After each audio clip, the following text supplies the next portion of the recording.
کاروبار د پاره وظایف غواړي دا بعضې ملګري کاروبار لپاره وظایف غواړي نو بس ښه بهترینه وظیفه خدا ده چې حضور پاک یو دعا کړې ده اللهم بارک لامتی فی بکورها نو چې کوم خلک کاروبار کوي وختي سار دی کاروبار دا بهترینه وظیفه ده نو الله به هم کاروبار کې برکت اچوي او که وظیفه نوره غواړې لا حول ولا قوة الا بالله ټول ملګري روزانه 1500 پیرې وایي او دا غي نه مخکې رستو یولس پیرې درود شریف وایي د دنیا او د آخرت فایدې به د خدای درکړي که خیر ان شاء الله د ختم نبوت عقیده دا زموږ ستاسو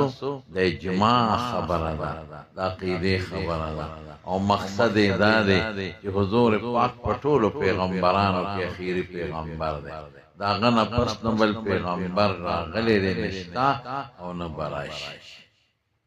دا عمل سره تعلق نه لري عقیدې سره عمل کې که د سړي نه کوتاهي وشي نو دی فاسق شو د ایمان نه نوځي خو که عقیده کې د ویښته برابر کوتاهي وشو نو خلک غرق ورته وایي ګوره ما نه مخکې زما ګران قدر او محترم رو شیخ الحدیث و تفسیر حضرت مولانا سید الرحمن صاحب زید مجدهم ډېر ښکلی بیان په دې درته زمانو پیغمبران خدای سره را لېږلي د پیغمبرانو لومبی مقصد دی چې خلکو ته ښکلی عقیده وښایي دا نورې خبرې رستو حضور پاک چې لومبی راغلی عقیدې لره د مکې په لارو کوڅو کې به ګرځېده او دا آواز به یې کو یا ایها الناس قولوا لا اله الا الله تفلحوا دا کلمه وایي چې زه د دې خبرې ګوی کوم چې الله یو دی او شریک نه لري نو کامیاب د راتلو مقصد هم دقه دی چې خلکو ته عقیده وښایي او د خلکو په عقیده کې چې کم فرق دی هغه ترې وباسي هغې به وي نه لات او منات او عزا دا زموږ خدایان وی نه بوت او کاڼی خدای نشي کېدی دا مخلوق دی او دا الله صفت دا چې دی بخالق دی پورا زور لګاو او چې د دې عقیدې زور یې لګاو د مکې خلک دشمنان او داسې دشمنۍ د حضور پاک سره شروع چې د تاسو ته نشم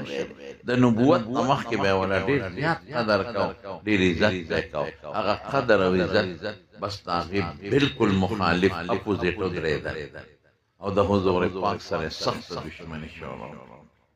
حتی چې حضور پاک د مدینه د خلکو نه مایوسه شو نو طائف ته لاړ درې سردارانو په طائف کې هغې له د ایمان دعوت ورکړ دو خبرې ورته وکړلې یو دا چې الله یو دی او شریک نه لري او بل زه د خدای رسول بادشاه یې نه چې ګنې ما بادشاه دا بیله خبره ده چې رسول شو نو خلک به بیا خبره مني او خلک به تابع شي ځمکې ته نه غوښتې پیسې ته نه غوښتې قل ما اسألکم علیه من اجرین هر پیغمبر دا ویلي دي ستاسو نه پیسې نه غواړم زما اجر په الله